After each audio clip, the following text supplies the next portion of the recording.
Good morning, Barry Bryson here. Thank you for joining me for another 5 good minutes with the Word. Apologize that we're not back in our original 5 Good Minute studios. I know you guys like to keep track of what I have on my shelves, but that is being used for storage at the moment, and so you get to see another corner of our 5 Good Minute studio complex. We're studying the Psalms by others, and we're looking at the Psalms of Korah. We talked about who they are yesterday and the rebellion of Korah, and that his sons would not participate in the rebellion, that they maintained their place in the service of the Lord as gatekeepers of the tabernacle, but also as singers in the tabernacle. And we also talked about their unique voice, even though several of them have written psalms. We have 11 psalms by the sons of Korah in the hymn book. There's a consistent voice. There is the influence of David, which we're going to clearly see today, but also the images from nature, the pastoral images. They write praise songs. They write wisdom songs. They just are. If we didn't have the Psalms of David, we would treasure these as the greatest psalms we have available to us. Um, and uh, and they've written some very famous psalms, and this is one of them. As the deer comes from that's their line. As the deer pants for waters. Okay, let's read Psalm 42. As the deer pants for the water brooks, my soul pants for you, O God. My soul thirsts for God, for the living God. When shall I come and appear before God? My tears have been my food night and day, while they say to me all day long, where is your God?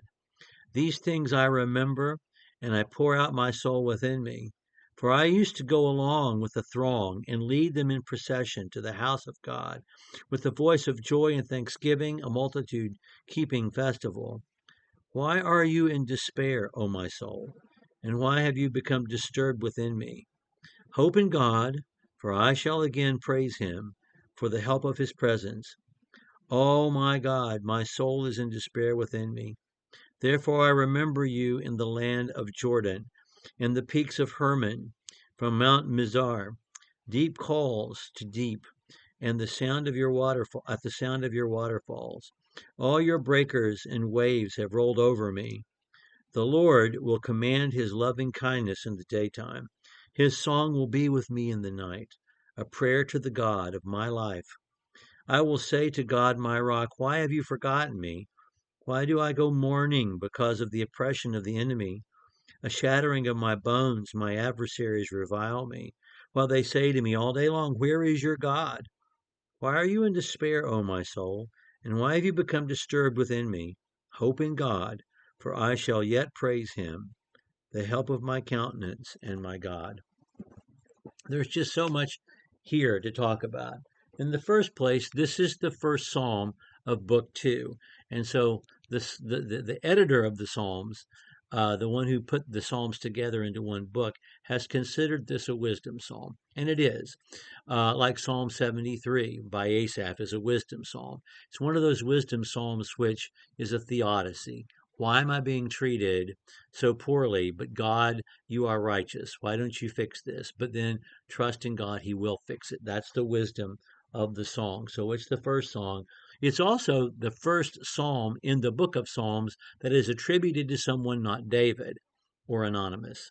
This is the first other voice that we have in the book of Psalms, and we have to wait till the first song of book two to get there, and it is one of the sons of Korah.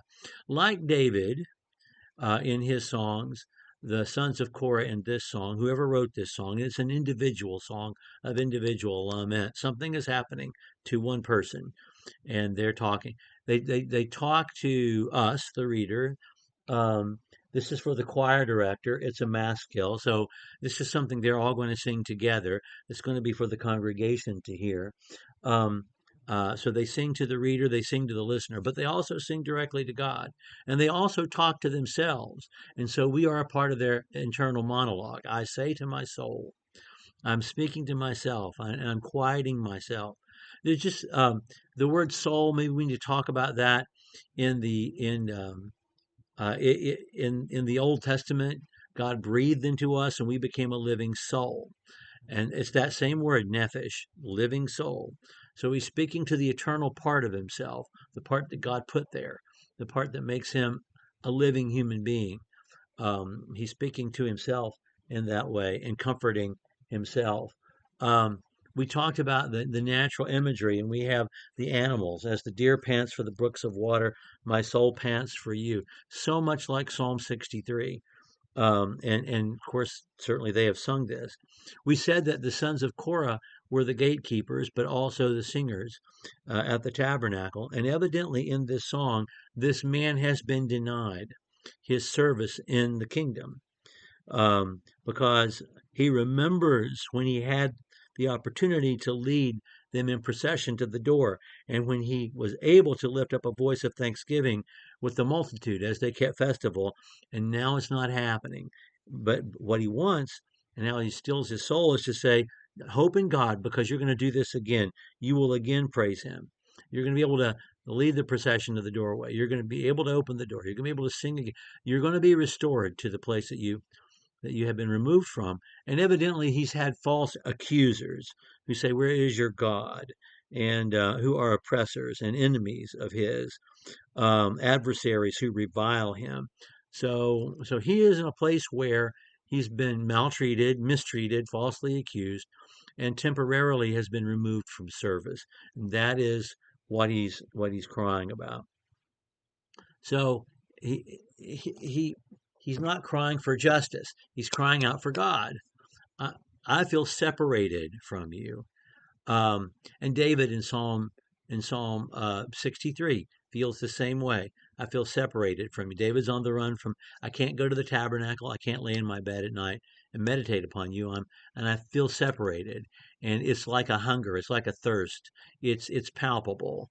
David will say, "My body yearns, my soul thirsts," and they're saying, "My soul thirsts. It pants for you, O God."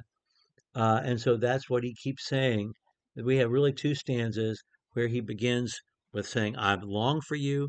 And then he talks about the oppressors. And then he says, I talk to myself and I say to myself, just calm down. God is going to restore you. You trust in the goodness of God. Trust in the goodness of God.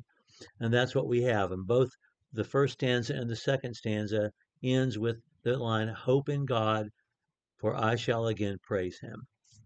And there's the promise of his presence at the end of the first stanza, and then his own countenance is lifted up because of God at the end of the second stanza.